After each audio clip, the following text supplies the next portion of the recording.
The holiday weekend travel rush. AAA is predicting that nearly 51 million of us in this country will be on the move. That would be a new record for the July 4th holiday, and it's despite all kinds of delays and some terrible weather thrown in as well. Chris Van Cleve is in Phoenix for us. He's following all of it. Chris, you got there. I don't know if other people are going to get where they're going. Good morning.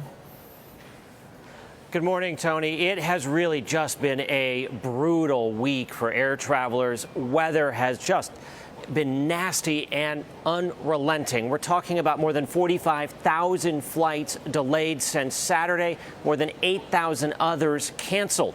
The TSA and airlines say today will be their busiest day, but they expect airports to stay busy all the way through next week. And of course, the weather remains a giant question mark.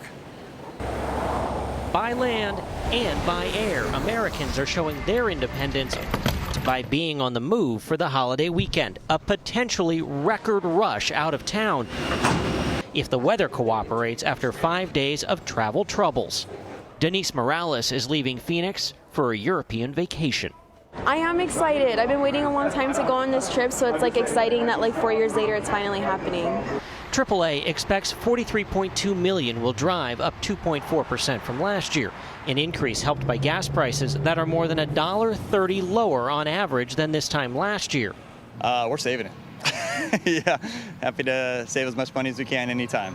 Have a great flight. The number of people flying for the 4th is expected to surge 11% over 2022. More people are feeling comfortable traveling, and that's despite inflation. It's despite high ticket prices. Despite the week's paralyzing weather disruptions, airlines have canceled about 40% fewer flights than at this point last summer.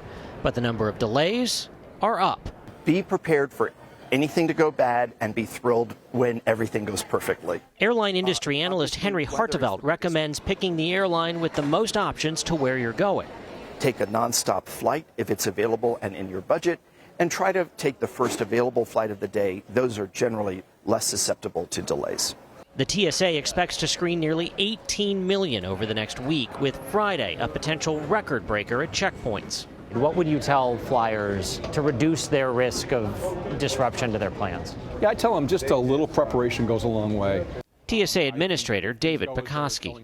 First thing we're going to ask you for is your identity. So have that ready. That starts things off on the right foot. The other thing that we see oftentimes is people have a lot of things in their pockets. United CEO Scott Kirby offered this suggestion. Be patient with everyone and try to be nice to all your fellow travelers. All of us are going to do our best to get you there on time and with your bags.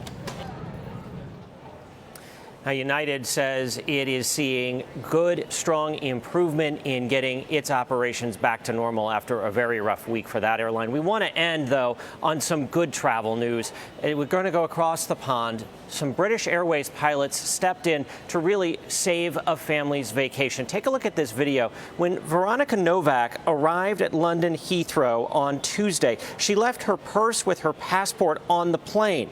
She flagged down 2 BA pilots. They reached out to the pilots on the plane where she left her passport, and they were able to find the purse. They dropped it out the cockpit window as the plane was pushing back to depart. British Airways saving that family's vacation for sure. Nate? Goes to show you that good things actually can happen when you are traveling. Lucky for her. Chris, thank you.